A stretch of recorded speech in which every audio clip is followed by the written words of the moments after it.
súper perfumada. Y si tu madre se espanta. Gutuna iritsi zanean nik genuen zalantzarik izan, gainera zan Kanariesera eta hori, parakaidistetara. Eta, bueno, nik sekulak izan bertigoa dakat. Entonces, bueno, ni horra noa, vamos. Eta gainera amar izan nien, ama, takatu zai Kanariasen eta parakaidistetan. Eta ama gilazen zidan, eskuan, lasai. Que está la Guardia Civil. No te vayas a la mili, que te vas a hacer un gili, que te vas a arrepentir. Y tienes que hacerte un macho bromure. Mi sargento, se me cayó el chile. Di que no, que la mili no me gusta y que a mí nadie me asusta. Lo que yo quiero es vivir. Insumisión, la vida me gusta mogollón.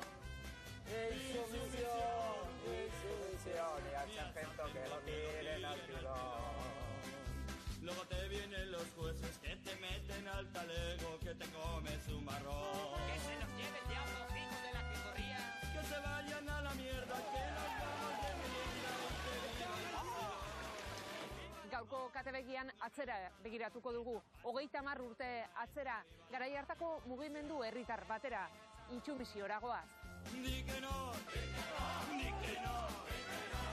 la mili no me gusta y que a mí nadie me asusta. Lo que yo quiero es vivir. Derrigorrezko soldaduzka itzultzea ona litzateke. Espainiarentzat horiek Vox alderdiaren hitzak dira. Eta Frantzian Macronek ere soldaduzka jarri nahi du eta proposamen zehatza jada egina dauka. Beste hainbat herrialdek ere horretarako bidea hartu dute azkenaldian. Gaurko katebegian soldaduzkari ezetz esan zioten gazte horien bizipenetara goaz, intsumiso izan zirenen bizipenetara.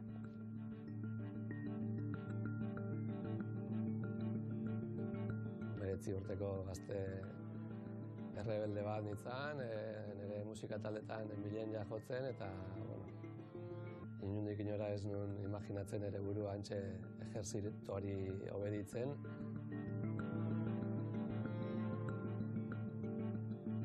Pailari ni batez ere neure motivazio frantziskotarrak agertu nizkion.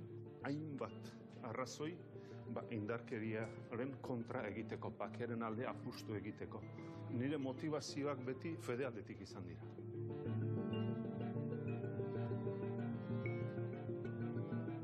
Nire semea jaio zenean, eta nire besoetan jarri zutenean, esan nun, ai motiko, zu ez soldadu euskara jungo.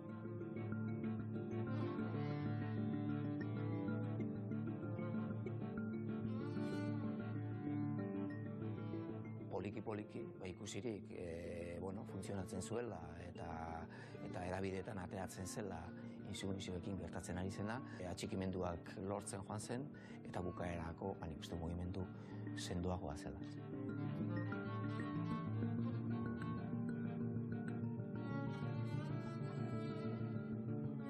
Hainbatek derrigorrezko soldaduzka kendu izana intsumiso horien garaipentzat jo izan badute ere, beraietako askok diote behin betiko garaipena ez dela iritsi, militartasunak bere horretan dirauelako.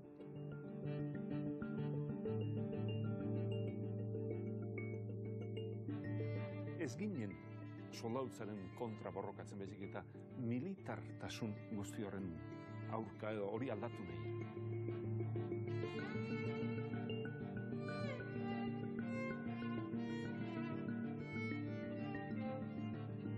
Bueno, ya gure hemen inde dago, Ja, eskara sartuko. Edo gozako ine, hogeta gozturte hori etorten gintxoa esan lekure. Bai. Dau, leko moden segiten jau, sarratute, Hor barro sartzen jokena. Dana sarratute, kamara gehiago, eta hor masarra erori da. Aber, erortzen diren kartzela guzti. Apurke.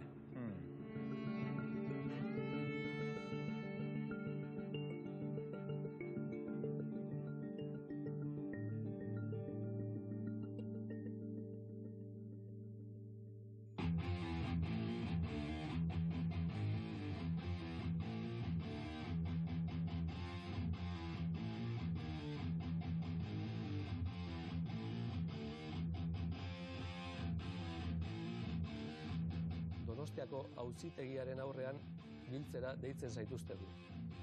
Ni ere han izango naiz, neure burua ez baitut epaitegian aurkeztuko. Eta adieraziko diegu zein den gure jarrera. Intsumizioa, behin eta berriz.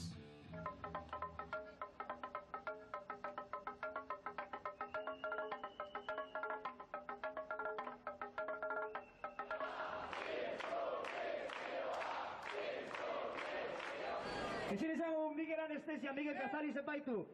Hemen gauden hori epaitu dugulako. Segin ezara libre izaten! Amoia eta borrokoa, azozo eta atatua atore, baino kalika, ibiltzeko, batzakantzi behar detozu, eta batzutan amoiarekin, bezetan atik gorrotarekin, eta batzutan amoiarekin, bezetan atik gorrotarekin, horrelako bat da, bezetan! Horrelako bat da, bezetan! Mikel, ikusten zaituztegu hemen egineko portadan, zure epaiketaren egunean. Nolako izan zen, egun hori? Gogoratzen duzu? Bai, izan zen ere bizitzako kontzerturik onenetakoa, zalantzarik gabe. Oso momentu berezia, nire Intsumiso bezalako epaiketa izan zen, eta ni aurkeztu beharrian, hantxe erabaki genuen kontzertu bat eskaintzea. Kontzertu pirata bat, hantxe kamioi baten gainean, asaltzia kale erdian, eta epaitegikoei esatea zer pentsatze genuen, ez?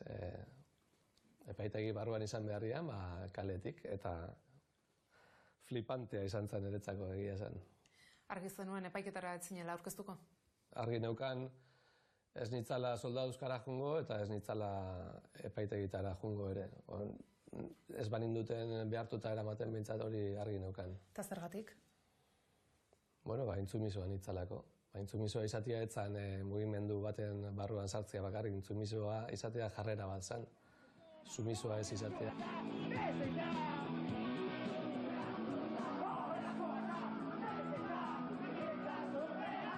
Eta halako zerbait nola antolatzen da? Fermin beti izan da oso buru azkarra eta zeituan pentsatu zuen, egin berdeu hau. Egon ginen Gipuzkoako beste herri batean dana antolatzen, eta jun ginen handik Donostira. 2-3 egun lehenago nik idatzita neukan eskutitz bat egin eta egunkarian, nolabaiteko deialdia eginez, eta jendeak ondo interpretatu zuen, eta hantxe bildu zen jende pila bat, iritsi ginen furgoneta eta kamioiakin, iritsi, entxufatu generadoria kamioira, eta hantxe hasi ginen lauz, pabos kantu jotzen, eta jendeak RPia moztu zuen segituan, eta kiston hilara intzan kotxeena, baino inorrek ez zigun hori debekatu.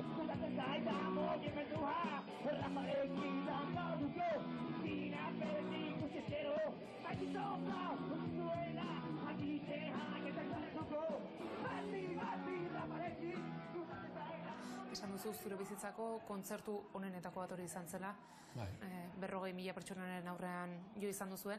Zergatik da hau hain berezia? Sentitu nuen, apoio guzti horrengatik, ez? Eta gero aparte, inoiz ez genuelako horrelakorik egin, ez? Horrelako kontzertu basati pirata bat.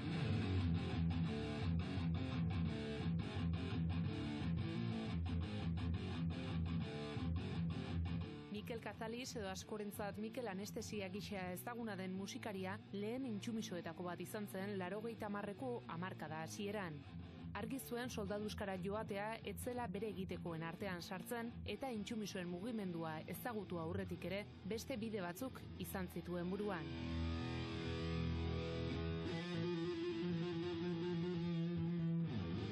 Nire inguruan baneukan jende asko, drogan inguruan dabiltze zana, eta jonkiak eta heroina zaleak eta asko egite zuten hori alegatu. Batzuk jonkiak zialako, eta beste batzuk itxura ite zutelako, eta ite zuten, zainak zulatu horratzekin, hilabetez edo bilabetez, markak izateko, eta gero egun hartan sartze zuten heroina txute bat, eta, Horla jutezian alegatzea jonkiak ziala eta horregatik libratzeko. Eta nik ere pentsatu nun hori egitea. Planteatu nun etxian ere, ez zitzaien bat ere gustatu, ideia hori, goratzen naiz. Eta hortik aurrera, ibili nintzen ere, pentsatzen eta ikusten abertze beste aukera egon zitezken libratzeko, ez? Aipatu zuten, estrategia berri bat zehola, intsumisioa izango zana, koinzidentziagatik izan itzan, lehenengo intsumisioetako bat.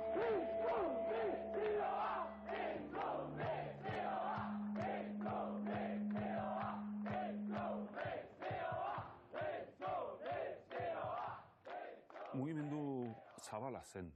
Militartasun horretan sartzen genuen, bai etsaiarekiko konzeptua, beti ere geurea babestu beharra, etsaie besteak gainontzekoak diferenteak etsai bezala ikustea. Azken batean sustraietara dijoan radikaltasun batean mugitzen zen jendea zen. Antzauden anarkistak, antzauden ekologista, feminista, danetariko jendea elkartzen zen. Baina batez ere, zegoen guztiok bat egite onartze, bai?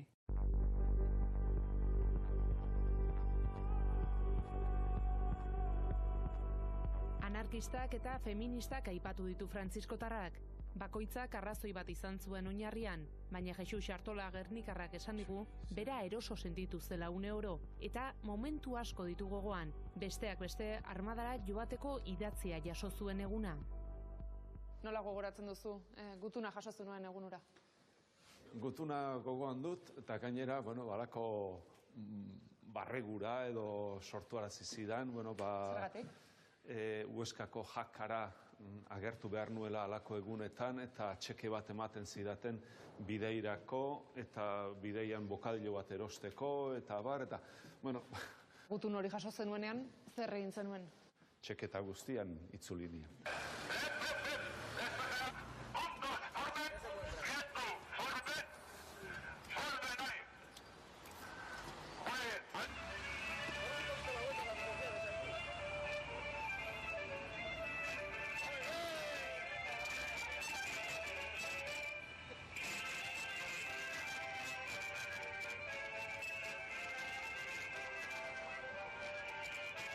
Epaileari ni batez ere neure motivazio frantziskotarrak agertu nizkion. Intsumisioa, geuk nolabait sustraietan genuela. Esango zenuke orduan zure arrazoien artean sinismena edo fedea zegoela? Bai, nire motivazioak beti fede aldetik izan dira. Nire saiakera izan zen, epaile aber konbentzitzen nuen. Lortu zenuen? Ez dakit. Baina badakit, adibidez, Iruñan, beste kide bat epaitu zuen, epaileak gero dimititu intzuen. Bera etzela, epaile izan, horrelakoak kartzelara bidaltzeko. Zu zigortua izan zinen? Bai, baina zigortua izan nintzen, neuk eskatu niolako. Ni ez naiz bestea baino gutxiago, besteak zigortuta kartzelaratzen badituzue, ni ez dut ies egin nahi. Orduan, urtebete jartzen badidazu ere, nik ez dut onartuko aske geratzea. Ez nuen sinatu eta kartzelara. Joan behar izan du.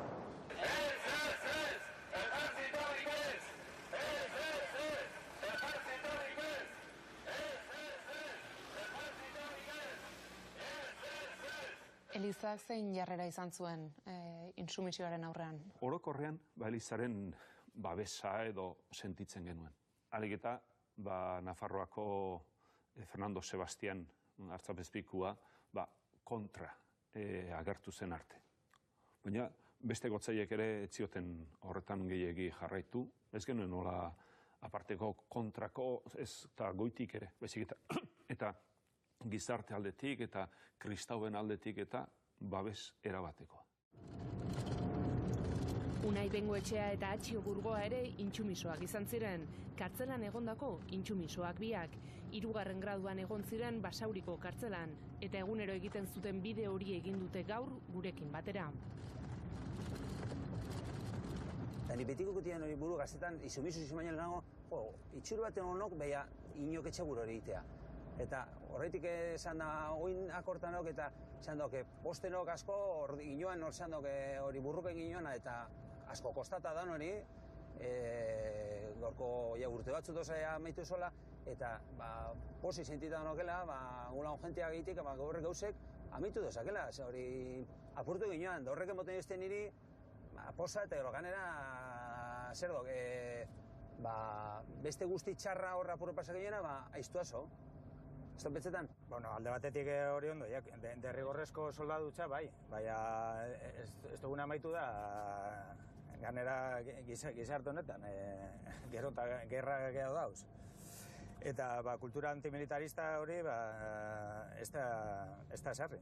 Bai, soldaduzka profesionala edo derrigorrezkoa soldadutza, bueno, hori alde... Hori amaitu zuen. Amaitu zuen, bai.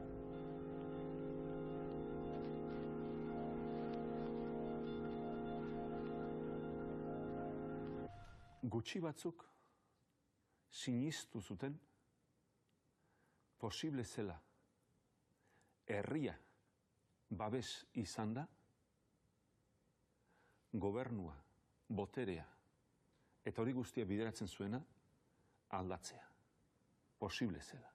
Poliki, ikusirik, funtzionatzen zuela eta edabideetan ateatzen zela insumizioekin gertatzen ari zena, poliki sendotzen joan zen, atxikimenduak lortzen joan zen, eta bukaerako, nik uste mugimendu sendoagoa zela.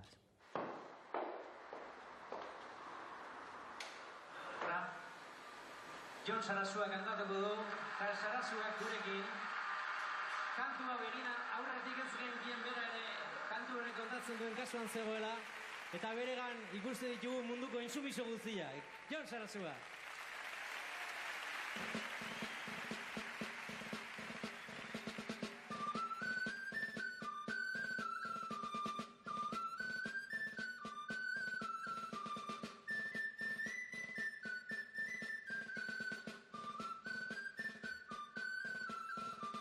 Postari zintzo horrek zer dakar karpetan, amodio guturnik etzego kiretan, militarren ohar bat bitxia benetan, bidali duen ari eramaiok bueltan, natural sentitzen dut egiten dudana, eta natural egin sentitzen dudana, intsumiso egin naiz horixe da dana, aztu gabe guztioi musu handi bana. Natural sentitzen dut egiten dudana, diozu. Natural sentitzen zenuen intsumisioa. Bai, egia esan da, netzat izan oso pauso zaila. Oinezko intsumisio bat izan nintzen, kolektibo zabalago baten barruan, eta bai, etzan izan beste munduko gogoeta baten ondorio, baizik eta bai nahiko natural da erresateratako gauza bat. Hasieratik izan zenuen argi, intsumiso izango zinara? Ez, hasieratik argi neukan bakarra zen, soldauzka ez nuela egingo, txikitatik garbi neukan. Ez nuela egingo, ez nekien nola, baina... Eta gero, mugimendu antimilitarista ni ez nintzen gehiagi busti, baina mugimendu antimilitaristari esker nolait iritsi zen horrelako estrategia bat planteatzera estatuan. Eta, hori plantatuta gero, nahiko automatikoa edo naturala izan zen gure aldetik parte hartzea.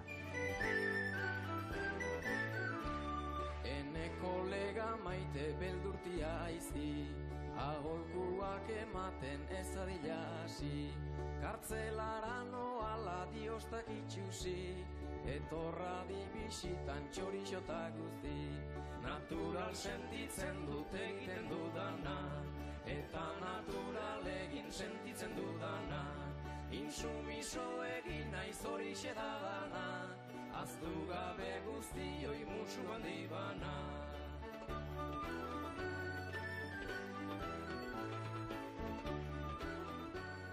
Zure epaiketa nola gogoratzen duzu? Berezia izan zen, Alaia koloretsua bertsolari asko elkartu zinetenan. Bai, uste dut Alaia eta koloretsua izan zela, ez genuen ez errokatzen bagenekien sententzia etorriko zela, bagenekien zein izango zen zigorra.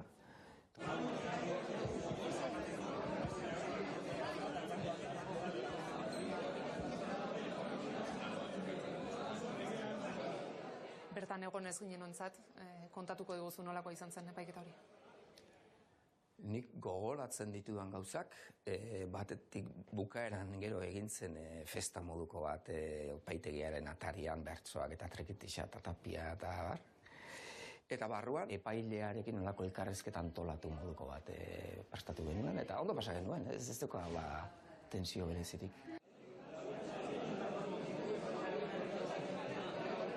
Egia da, baduela gogoeta bat, baduela estrategi jakin bat eta estrategia horrek nolabait kartzela zigorrarekin jokatzen zuela, eta solas bat sortzen zuela, ez da, kartzelaren mehatxuarekin eta kartzelaren errealitatearekin kontzientzia are gehiago bizkortzeko.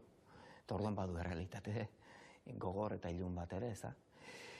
Niri egia esan aitortu behar dut, tokatu zitaren parte pertsonala gehiago izan zela koloretsua, ez da. Kartzela mehatxuak beti pixka bildurtzen zaitu, baina sorte eduki nuen, azkenean ez gintuztelako sartu.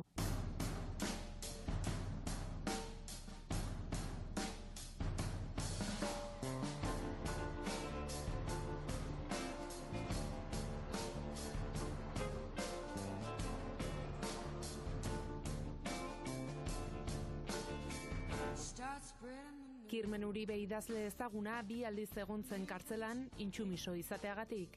Idazle gisa jasotako lehenengo saria kartzelan zegoela jaso zuen. Gizarteari erakutsi nahi izan zioten edozer gauza egiteko prest zeudela soldaduska bukatu bitartean.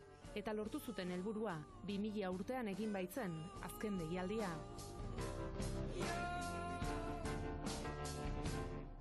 Eta, desobedientzia zibila hori da. Azkenean, desobedientzia zibilarekin, egiten duzuna da, ekintza oso ikusgarriak egin, gizartea zure alde jartzeko, ez? Eta sumituta geneukan, kartzela zigorra jasotzen bagenuen, barrura joango ginela. Etxean, amak eta batez ere aitako ezin zuten sinetxi, esaten zidaten, soldadu euskara eskoatearen epe bera urtebete eman behar duzu kartzelan.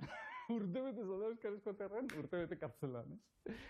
Eta ezin zuten oso ondo ulertu, baina gero pixka bat azalduta zergatik zen, eta gure kontua zela antimilitarismoa zabaltzea, ez soilik soldadu euskaren arkoa egotea, baizik eta balore batzuk zabaltzea, antimilitarismoa, bakezaletasuna, eta jaun hartu zuten, eta han etortzen ziren bizitara.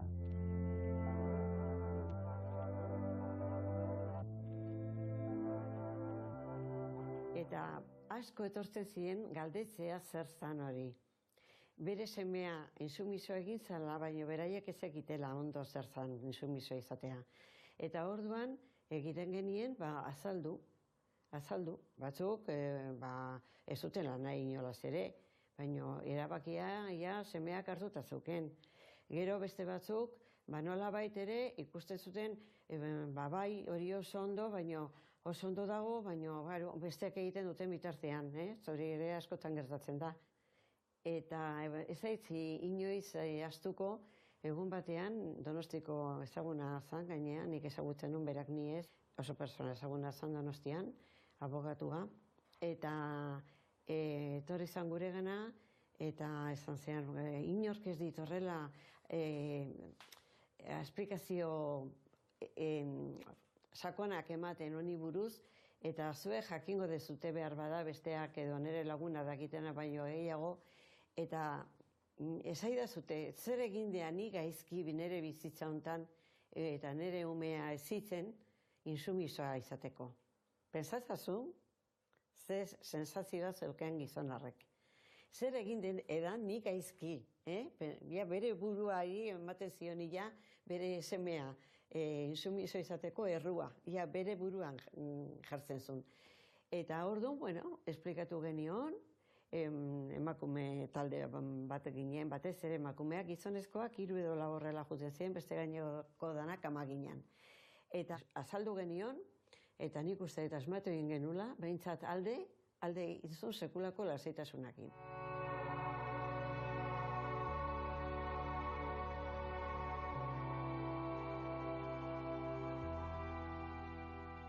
beldurra bai, baina ez zuen halako zalantzarik izan jarraian ezagutuko duzuen protagonistak. Kontxita Beitia ikastolen lehenengo andereñoetako bat da, baita intsumiso baten ama ere. Hasieran entzun dugun moduan, semea jaio zen unetik bertatik izan zuen argi, etzela soldaduzkara joango. Zergatik zenuen hain argi soldaduzka bazela kezkarako arrazoi bat? Bueno, niri iruditzen zitzaidan astakeri bat, betidanik iruditu zait, ez? Era bat, lotzen nun soldaduzka, nik ezagutu nuen soldaduzka frankismokin. Lotu egiten nun. Osea, badakit lehenago ere soldaduak zeudela eta zerbitzu militarra egin behar zala. Baina ni frankismokin lotze horrek ematen zidan sekulako naska, bildurra, pena eta mina. Epaiketaren eguna gogoratzen duzu? Nolakoa izan zen zure semearen epaiketa? Ez nekin epaiketa zanik. Egun hartan. Eta juntzan jantzita gallina papanata. Bazegon programa bat telebistan, umen programa bat, eta bazegon personai bat gallina papanata. Eta zegoen dena gorpu guztia lumaz beteta, eta buruan ere bai. Eta horrela agertu zen. Zer? Epaiketara. Eta seme hori etxera iristen denean, eta esaten dizunean nola jantzita joan den epaitegira? Bueno, sekulako zerrara, beldurra. Eta gero ikusten deanen, ez dutela inora eraman, momentuz behintzat horrela jantzita, poza. Guraso batentzat hobea zen jakitea semea kartzelara joan zitekeela soldaduzka egitea baino? Bai. Gainera soldaduzkakin arma zeuken eskutan, eta arman aurka ginen gu.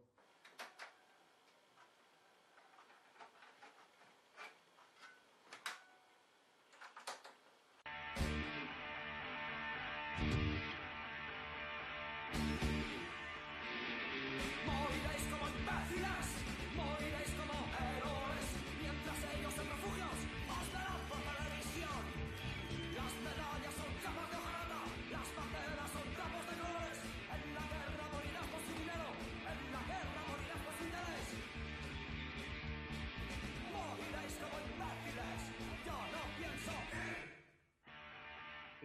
Horren okinduen esan da herritik etolan apoio okinduen nolan, ala? Apoioa lagunek. Lagunek etxean, etxean zaurien holan, berrikuntzak eta bakizu etxe guztietan berriet dire, baina, ero dana moduen egokitu beharra. Lagunek sepetzeta jorean? Lagunek danerik. Danerik, lagunek eta, egin joan, beti gozu taldean holan klasikoagoak direnak, eta beste batzuk, gure antzekoak. Eta, holan broma moduen, nik jakitu nego nintzela joango holan soldaizkera, eta holan antolatu ginduen holan despedida bat.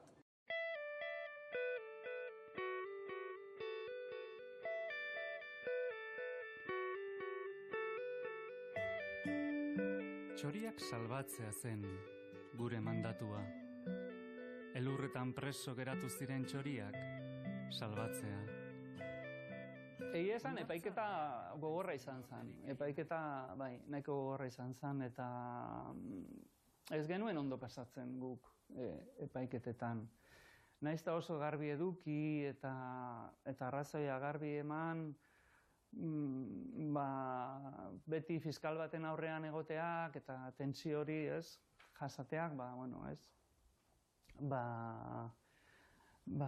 tentsio asko handia sortzen zuen gure baitan. Polita izan zen epaiketakoa, babesa, herri osoa joan zen epaiketara, familia osoa, gure aitan ibili zen gero taberna batean danak eraman da, denei pintxoak eta ematen, Baina epaiketa izaten da tentsio unea. Eta gero, unerik txarrenak beti dira detentzioarekin lotutakoak.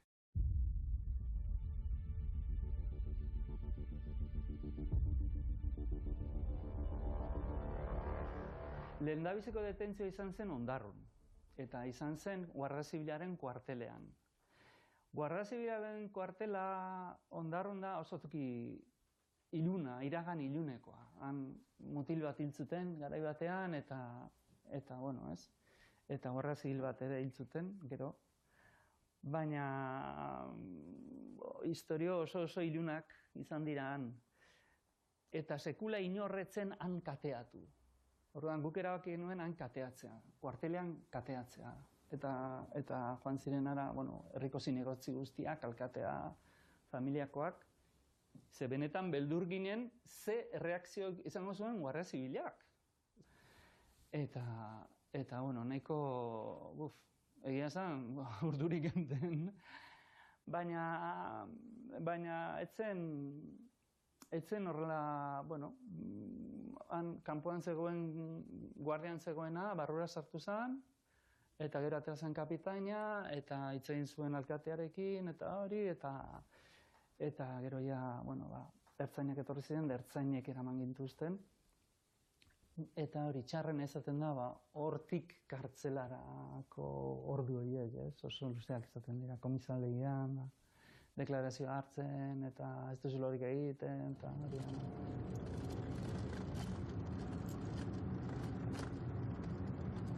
Nila barruen egon nintzuan 8 egun. Eta, bueno, papelak etorri arte eta hoxe, eta, bueno, guk funtzionariak da, bueno, butxuet holan broman bezala, edo moduen egiten ginoan, a ber, diligentzia zer, non dago, galdu da, hortik hainbaten edo da, bueno, hoxe, papelak heldu arte, 8 egun. Da gero handik ona, 3. graduen.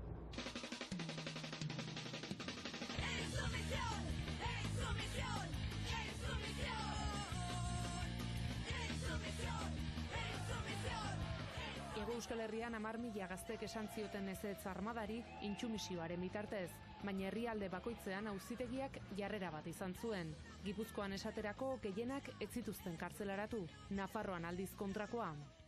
Ben, kartzelara iristen zarenean, bueno, lagunak aurkitzea, ez? Ze hasierako gauetan egon behar duzu tokatzen zaizun ziegan edo zeldan. Eta niri tokatu zitzaidan, Bilboko proxeneta batekin, edo? Eta gero ja, intsumisoak zeuden ziegetara eskatu egiten duzu, nahi dut ziega honetara joan, eta onartzen dutenean joaten zara zure laguna dauden ziegara. Gu oso errespetatuak ginen. Garai hartan, 21 intsumiso geunden barruan, Bilboko Basauriko kartzela barruan. 3. graduan hainbat, baina barruan 21. Eta 7 ginen ondarrutarrak, begira. Bizkaiko herririk intsumituena izan zen, ez? Egon zen ideia bat, baina erakutsi behar dugu, gu ez garela ohiko presoak. Orduan, egin behar duguna da, patioan, paseatzen da horrela, ez da? Pare batetik bestera, horrela, ez? Esan paraleloki joaten da jendea, ez? Eta esan genuen, gu intsumisoa garenez, eta hori erakusteko paseatuko dugu, baina biribilean. Eta hasi ginen biribilean paseatzen, baina, klaro, beste preso sozialekin txokatu egiten ginen, eta sekulakoa montatu zen. Orduan, urrego ez gara hain bereziak izango, ez? Eta izango gara beste presoen modukoak, eta hasi ginen horrela alde batetik bestera. Urdibite jente gote gintxasen nani? Egunen bat inguru edo? Bezala, egun lagun gote, zela, motzu guzti gote zoan betala beterik, eta eure ia funtzionek gote zoan ja nervioso, danak sartzean gintxan zan, dakorta esan entradan sartuk eran lehenengo batean ez, begero bigarrenean ja, antan eri begitu ite izkoan, katxeo bat ite izkoan dan hori begitu, batzuri gala pasete izkoan nahi nego, egunero gote zoan betik esan doko hori katxeoa, barru sartzeko, egunero, batzuko gala nego, segun tokete jokan ere, batzuri betik atoan, edo etxakaser, begitu ondo, eguneroko rutina hori zoan barruko partean. Euren rutina. Bigarren kondenan egon nintzen Tasi Orkiziarekin, ze Mai Nazionala zegoen orduan dena kartzelan, eta ondo, eta gainera, agur hori oso polita gogoratzen dut, Carmelo Landa ere bazegoen, eta egin zidaten jai bat, eta egin zuten horrela kamiseta hartu, eta buelta eman kamisetari eta horrela jarri hile luzea, hori, Carmelo Landa, imaginatu, horrela. Eta dantzan hasi ziren, eta gero agurrak politak izaten ziren, ohitura dago manteatzeko presoa, eta bai, beste preso manteatu egiten zaituzte, eta gero kaleratzen zara hurrengo goizean, ez? Eta, bueno, hori da nire azkenengo oroitzapena, ez? San Ferminen buelta hortan uztailan, eta Tasio eta Carmelo eta hauek, kamiseta hori buruan jarrita.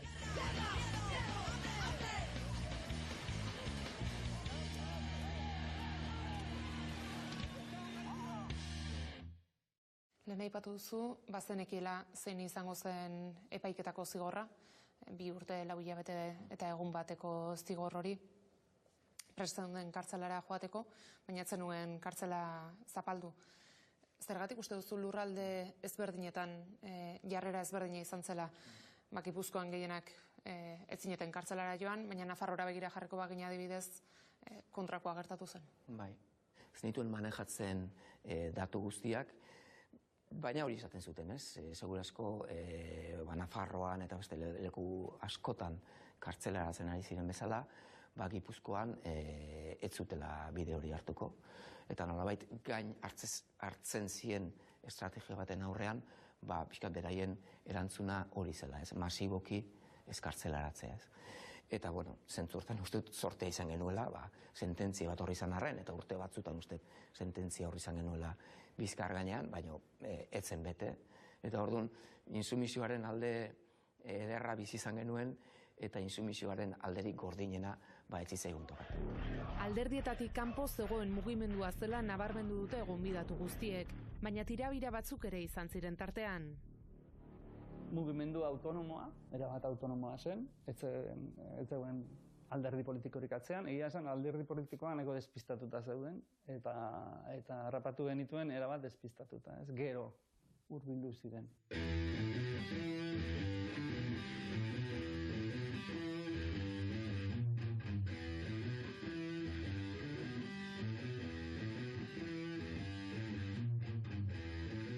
Adibidez, garai hartan, Ezker Abertzaleko taldeak, jarraikoek eta ez zuten bat egiten, ez, historiarekin. Nik goratzen naiz, herrian ikusten zirela, soldaduzkarik ez, pintada batzuk, eta beste pintada batzuk zeuden soldaduzka honi ez, ez. Zeolako jendia, Ezker Abertzalean inguruan eta beraien idea zala, hobezala soldaduzkara joatea, armak erabiltzen ikasteko, eta gero arma horiek erabili ahal izateko Espainiaren kontra, ez. Baina, haiek izan zuten holako bilakaera bat, ikusi zuten ere, zein dar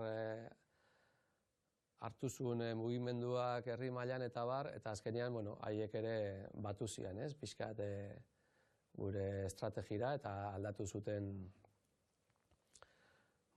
hasierako ideia hori. Naizta gero, esan dugun bezala, intsumisioen mugimenduen barruan ere, joera ezberdin asko egon. Eta joera horiek ez zuten eragiten bazuen artean eztabaidak edo egotea? Bai, noski egoten zian eztabaida pila bat.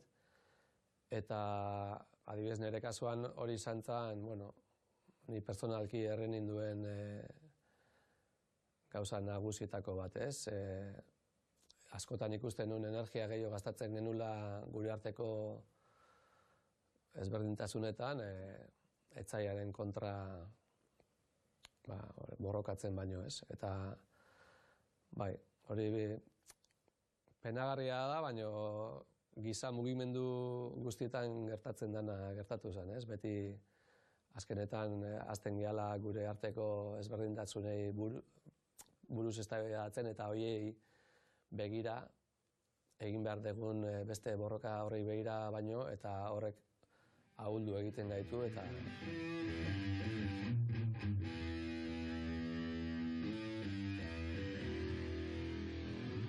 herritik sortutako mugimendu bat izan zen. Espontaneoa, autonomoa, bilatzen zuena ahalik eta jende anitzena askotarikoa biltzea, eta ideia garbi batekin, ez? Ideia zen gerrarik gabeko mundu bat, violentziarik gabeko mundu bat, eta gero modua edo metodoa zen desobedientzia zibila. Eta nik uste dut horretan behintzat, ez? Hor geratu dela, ez? Hor itzatenean, ez? Nola olako garai nahasi haietan sortu zen desobedientzia zibilaren bitartez gauzak lortu nahi zituen mugimendu oso fuerte bat, ze milaka gazte zeuden hor. Eta gainera, irabazik genuen. Soldaduskak nintzuten.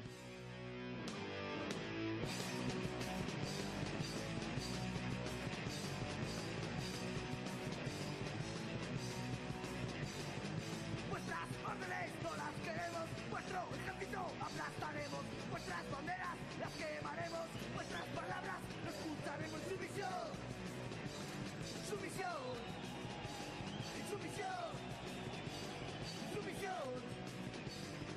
Solo queremos. Esango zenuke soldaduzka desagertzen den momentuan garaipen horrekin mugimendua ahuldu egiten dela?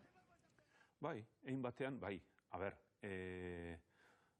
zenbait mugimendu edo zenbait indar soldautzara bideratuak zeudelako eta hor desegin egin zen. Baina gero gehiago zentratu zen armagintzan, eta Euskal Herrian armagintza ugari dugu, eta lehen aipatu dizudan balio horiek bultzatzean, ekintzak jarraitu zuten kuartelen kontra eta bestelako hainbat ekintza burutuz eta ahuldu bai, baina hasierako burruka ura bere horretan mantendu zen soldadutza desagertu arren. Esango zenuke indarkeria armatuarekiko jarreran izan zela inflexio puntu bat intsumisioa? Hori azterketa sakonagoa egin beharko litzateke, baina nik uste baietz. Nik uste baietz. Bai. Helburuak,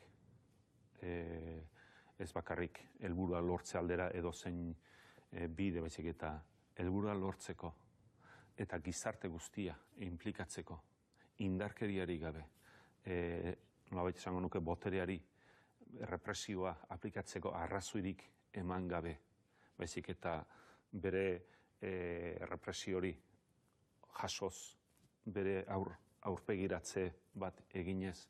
Bai, nik uste bide bezala, benetan, intsumisioak erakutsi zuela, posible dela, eta gainera indarkeria lekuz kanpo zegoela.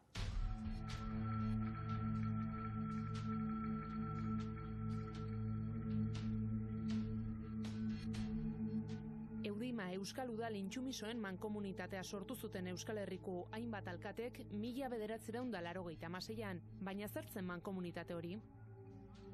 Eudima esan, orduen movimiento intsumisue egon zana, pentsaten genduen guk eta lan sortu zen, instituzioetatipe, damen kasun udalatatipe, horreri bultzada bat emon bitzagule, emon behar izan dogule, eta euren lana komplementatie instituzioetatik. Kompromiso politiko bazan.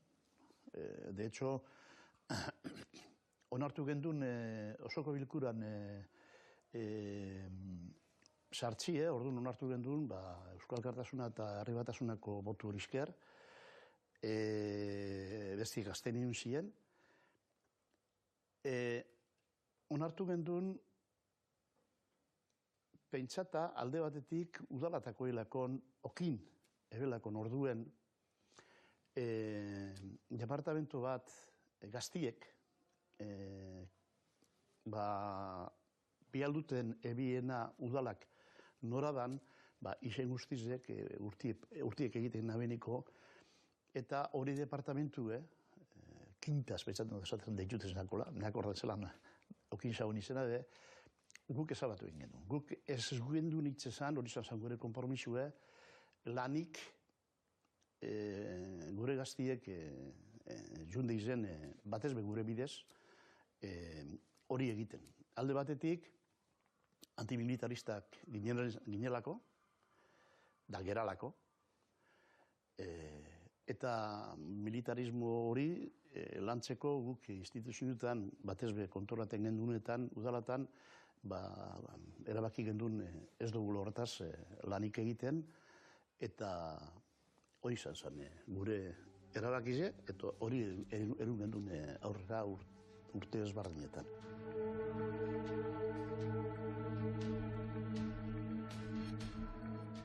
Eta salaketan erabakizek epaiketatara bialdu ziren, epaiketatan, alkate batzuk inhabilitata geratu ziren, ez da izan bat urterako kastigukaz edo erabakizekaz, eta ez da nau ziur bate bat kartzelar errumazaben horretzik erabakizeitzik, nau ziur. Egeizenak edo inhabilitatu, edo nire kasuen, nire ez da hitzen nire egizunak abilia zan bazan, lortu zagoen, ni ez inhabilitatuti eta batez be eurek egiten ebien akusazioetatik atze edo kanpo geratzen. Hori izan zen, joko bat,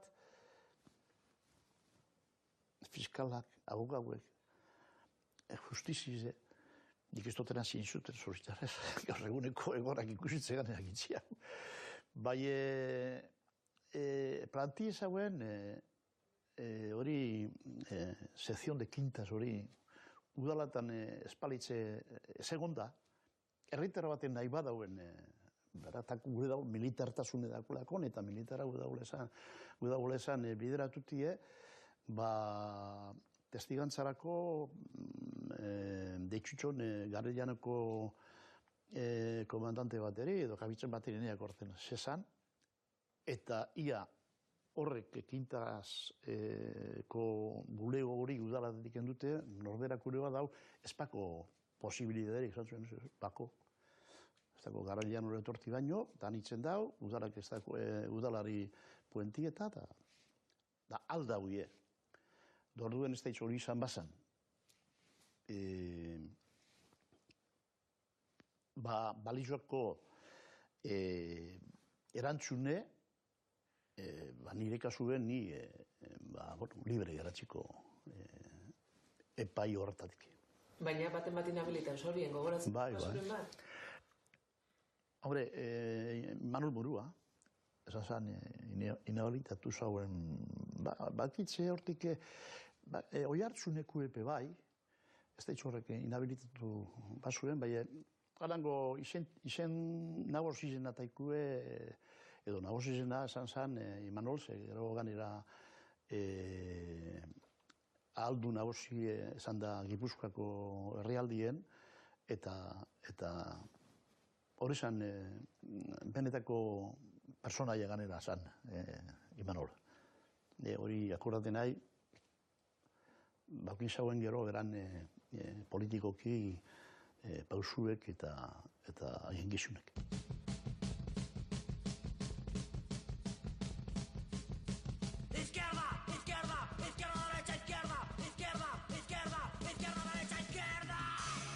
Eta nola ez, zegoen mugimendua musikan ere ikusten zen, euskal rock erradikala hamarkada haietan sortu zen adibidez. El rock radical vasco surge de una manifestación anti-OTAN que se celebró el 22 de octubre de 1983 en Tudela. Y a raíz del anuncio de ese festival, en una página de Legging que se llamaba Placa Click, se escribió el manifiesto del rock radical vasco, ya que se iban a juntar en ese festival grupos como RIP, Escorbuto, Sarama, La Polla Records, Ertzainak. Erreportajean ikusi dugun moduan, intsumisioari lotuta hainbat abesti egin zituzten taldeek. Horiek kalean zegoen mugimendua kontatzen zuten.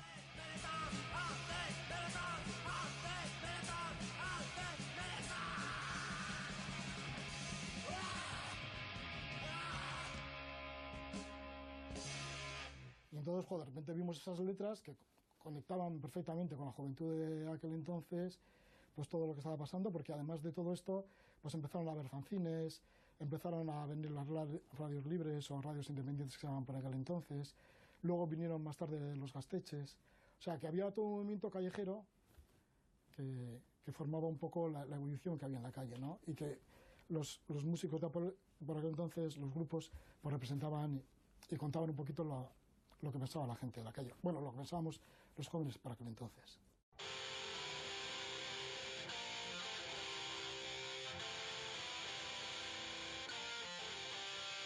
Para vencer al tirano y su guardia nacional, hay que meterse al torneo, no retroceder jamás. Esa era papada, zarakta kamalao, reteko itxarra gandu bat totalau, gure herrian berriz, goreita malau, probatu ez duenak, ez dakiz zer denau, probatu ez duenak, ez dakiz zer denau, gora herrian, hey! ¡Viva el nuevo soberano!